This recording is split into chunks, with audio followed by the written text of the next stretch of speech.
Hello guys, সকাল সকাল বেরিয়ে পড়েছি, কলেজ স্ট্রিট যাবো। 120 টাকা চলে গেছে। 10 টাকা 110।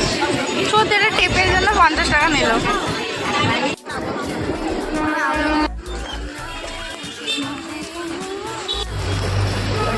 কলেজে একটু ঘুরে আয়, মোটামুটি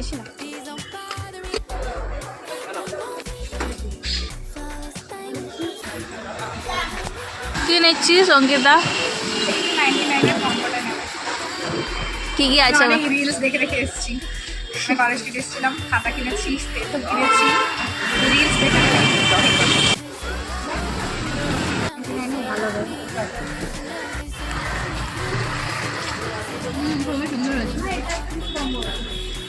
নে ওটা প্যাকটা উঠা।